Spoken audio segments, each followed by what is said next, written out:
السلام علیکم ورحمۃ اللہ وبرکاتہ۔ میرے پیارے آقا علیہ الصلوۃ والتسلیم کے پیارے دیوانوں، خاتون جنت حضرت فاطمۃ الزہرا رضی اللہ تعالیٰ عنہا کی کنیزوں، مکاشفۃ القلوب کے ایپیسوڈ نمبر 51 میں آپ تمام کا استقبال ہے۔ الصلاۃ والسلام علیک یا رسول اللہ، الصلاۃ والسلام علیک یا حبیب اللہ، الصلاۃ والسلام علیک یا نبی اللہ، وعلی آلک واصحابک یا نور اللہ، صلی اللہ تعالی علیہ وسلم۔ باب نمبر 37، مخلوق کے فیصلے۔ مفلس کون ہے؟ حضرت ابو ہریرہ رضی اللہ تعالیٰ عنہ سے مروی ہے، حضور اکرم صلی اللہ علیہ وسلم نے فرمایا کہ جانتے ہو مفلس کون ہے؟ ہم نے کہا مفلس وہ ہے جس کے پاس روپیہ پیسہ اور مال و منال نہ ہو۔ آپ نے فرمایا نہیں، میری امت میں مفلس وہ ہے جو قیامت کے دن نماز، روزہ، زکوٰۃ وغیرہ کا ثواب لیے ہوئے آئے گا، مگر اس نے کسی کو گالی، کسی کی غیبت، کسی کو ناحق قتل، کسی پر ظلم اور کسی کا مال کھایا ہوگا۔ اس کی تمام نیکیاں ان لوگوں میں تقسیم کر دی جائیں گی۔ جب اس کی نیکیاں ختم ہو جائیں گی تو دوسروں کے گناہ اس پر ڈال دیے جائیں گے اور اسے جہنم میں ڈالا جائے گا۔ اے انسان، ذرا سوچ، اس دن تیری کیا حالت ہوگی؟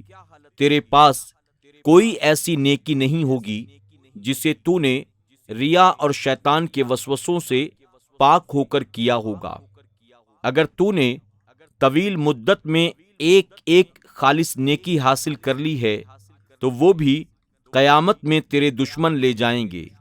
شاید تو نے اپنے نفس کا محاسبہ کرتے ہوئے دیکھا ہوگا کہ اگرچہ تو ساری رات عبادت میں اور تمام دن روزوں میں گزارتا ہے، مگر تیری زبان مسلمانوں کی غیبت سے نہیں رکتی اور تیری نیکیاں برباد ہو جاتی ہیں۔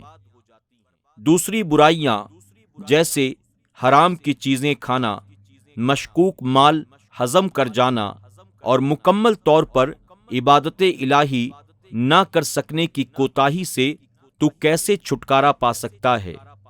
جبکہ اس دن ہر بے سینگ والی بکری کو سینگ والی بکری سے بدلہ دلایا جائے گا۔ حضرت ابو ذر غفاری رضی اللہ تعالیٰ عنہ سے مروی ہے، حضور اکرم صلی اللہ علیہ وسلم نے دو بکریوں کو آپس میں سینگ مارتے ہوئے دیکھ کر فرمایا، ابو ذر، جانتے ہو یہ ایسا کیوں کر رہی ہیں؟ میں نے کہا نہیں یا رسول اللہ صلی اللہ علیہ وسلم۔ آپ نے فرمایا لیکن اللہ تعالی جانتا ہے کہ وہ کیوں ایک دوسرے کو سینگ مار رہی ہیں، اور وہ قیامت کے دن ان کا فیصلہ فرمائے گا۔ حضرت ابو ہریرہ رضی اللہ عنہ قرآن مجید کی آیت مفہوم زمین کے تمام جانور اور تمام پرندے تمہاری طرح ایک امت ہیں، اس کی تفسیر میں فرماتے ہیں کہ قیامت کے دن تمام مخلوق، جانور، درندے، پرندے وغیرہ اٹھائے جائیں گے اور ہر کسی کو انصاف دیا جائے گا، یہاں تک کہ بے سینگ والی بکری کو سینگ والی سے بدلہ دلایا جائے گا، اور پھر کہا جائے گا تم مٹی ہو جاؤ۔ اس وقت یہ سن کر ہر کافر یہ پکار اٹھے گا، کاش میں بھی مٹی ہوتا۔ اے کمزور انسان، اس وقت جب کہ تیرا نامہ اعمال نیکیوں سے خالی ہوگا، تو سخت دکھ میں مبتلا ہو کر کہے گا میری نیکیاں کہاں ہیں؟ اور تجھ سے کہا جائے گا وہ تیرے دشمنوں کے نامہ اعمال میں منتقل ہو گئی ہیں۔ اس وقت تو اپنے نامہ اعمال کو برائیوں سے بھرا ہوا پائے گا جن سے بچنے کے لیے تو نے دنیا میں بے حد کوشش کی تھی اور رنج و غم اٹھایا تھا۔ تب تو کہے گا، اے اللہ، میں نے تو یہ گناہ نہیں کیے تھے۔ تو تجھے کہا جائے گا کہ یہ ان لوگوں کی برائیاں تیرے حصے میں آئیں جن کی تو نے غیبت کی، گالیاں دی، ان سے لین دین، ہمسائیگی، گفتگو، مباحثوں اور دوسرے معاملات میں تو نے بدسلوکی کی تھی۔ حضرت ابن مسعود رضی اللہ تعالیٰ عنہ سے مروی ہے، حضور اکرم صلی اللہ علیہ وسلم نے فرمایا، شیطان جزیرۃ العرب میں بت پرستی سے نا امید ہو گیا ہے، لیکن وہ جلد ہی تمہارے برے افعال سے راضی ہو جائے گا، اور یہی بدعمالیاں تباہ کرنے والی ہیں۔ جہاں تک ہو سکے زیادتیوں سے بچو، کیونکہ قیامت کے دن ایک ایسا انسان بھی آئے گا جس کی نیکیاں پہاڑوں کی طرح ہوں گی۔ وہ یہ سمجھے گا میں جلد ہی نجات پا جاؤں گا، مگر برابر انسان آتے جائیں گے اور کہیں گے، اے اللہ، اس نے ہم پر ظلم کیا تھا۔ رب فرمائے گا، اس کی نیکیاں مٹا دو، یہاں تک کہ اس کی کوئی نیکی باقی نہیں بچے گی۔ یہ ایسا ہی ہے جیسے کچھ لوگ سفر میں ایک جنگل میں اترے، ان کے پاس لکڑیاں نہیں تھی، وہ ادھر ادھر پھیل گئے اور انہوں نے لکڑیاں اکٹھی کیں، مگر آگ جلانے سے پہلے ہی وہاں سے چل دیے۔ یہ حال گناہوں کا ہے۔ جب یہ آیت کریمہ نازل ہوئی، مفہوم: بے شک تمہیں انتقال فرمانا ہے اور ان کو بھی مرنا ہے، پھر تم قیامت کے دن اپنے رب کے یہاں جھگڑو گے۔ تو حضرت زبیر رضی اللہ تعالیٰ عنہ نے عرض کیا، یا رسول اللہ صلی اللہ علیہ وسلم، ہم دنیا میں ایک دوسرے کے ساتھ جو زیادتیاں کرتے ہیں وہ لوٹائی جائیں گی؟ آپ نے فرمایا، ہاں، تاکہ ہر مظلوم کو اس کا حق دلایا جائے۔ حضرت زبیر رضی اللہ تعالیٰ عنہ نے کہا، بخدا یہ بات بہت عظیم ہے۔ ایسا عظیم دن جس میں کسی قدم کو نہیں بخشا جائے گا اور نہ ہی کسی تھپڑ کو معاف کیا جائے گا، یہاں تک کہ ہر مظلوم کو ظالم سے اس کا حق دلایا جائے گا۔ حضرت انس رضی اللہ تعالیٰ عنہ سے مروی ہے، رسول اللہ صلی اللہ علیہ وسلم نے فرمایا، اللہ تعالی قیامت کے دن لوگوں کو ننگا، غبار آلود، خالی ہاتھ اٹھائے گا، پھر اللہ تعالی فرمائے گا، اور یہ آواز قریب و دور برابر سنی جائے گی کہ میں بادشاہ ہوں، ہر شخص کو اس کے اعمال کے مطابق بدلہ دینے والا ہوں۔ کوئی جنتی جنت میں اور کوئی جہنمی جہنم میں بغیر بدلہ دیے نہ جائے گا، یہاں تک کہ معمولی سی چیزوں کا بھی بدلہ دلایا جائے گا۔ ہم نے رسول اللہ صلی اللہ علیہ وسلم سے عرض کیا، حضور، بدلہ کیسے دیا جائے گا؟ لوگ تو ننگے اور خالی ہاتھ ہوں گے۔ آپ نے فرمایا، نیکیوں اور گناہوں کے ساتھ بدلے دیے اور لیے جائیں گے، لہذا اللہ سے ڈرو۔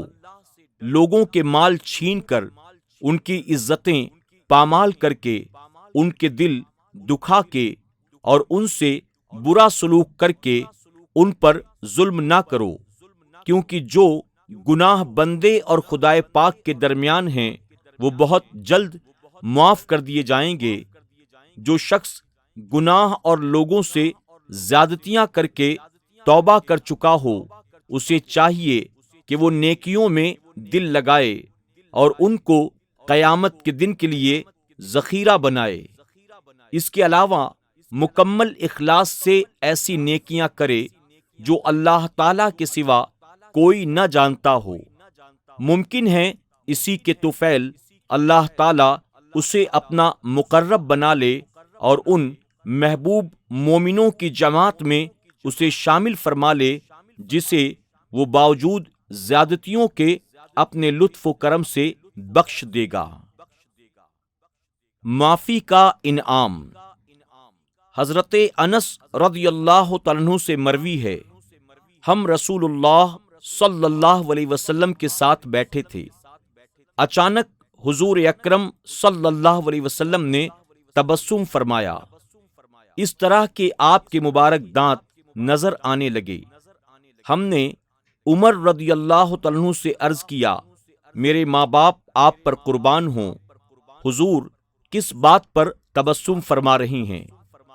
آپ نے فرمایا، میری امت کے 2 آدمی اللہ کی بارگاہ میں حاضر ہوں گے، ان میں سے ایک کہے گا، الہ العالمین مجھے اس بھائی سے انصاف دلا۔ اللہ تعالیٰ دوسرے آدمی سے فرمائے گا، اسے اس کا حق دے۔ وہ عرض کرے گا، یا الہی میری نیکیوں میں کچھ باقی نہیں رہا۔ اللہ تعالیٰ انصاف چاہنے والے سے فرمائے گا، اب کیا کہتے ہو؟ وہ کہے گا، اے اللہ اس کے عوض میرے گناہوں کا بوجھ اس پر کر دے۔ حضور اکرم صلی اللہ علیہ وسلم کی پاک آنکھوں میں آنسو آ گئے، پھر فرمایا، بے شک یہ بہت سخت دن ہوگا، لوگ اپنے گناہ دوسروں پر ڈالنے کے خواہش مند ہوں گے۔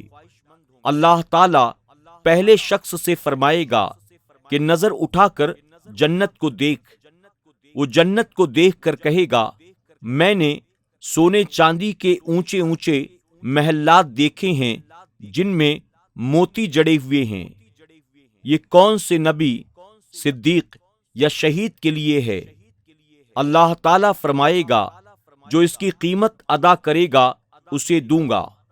وہ کہے گا، اے اللہ ان کی قیمت کس کے پاس ہے؟ اللہ تعالیٰ فرمائے گا، تیرے پاس ان کی قیمت ہے، اور وہ یہ ہے کہ تو اپنے بھائی کو معاف کر دے۔ چنانچہ وہ اسے معاف کر دے گا، اور رب تبارک و تعالیٰ فرمائے گا، اپنے بھائی کا ہاتھ پکڑ کر اسے جنت میں داخل کر دے۔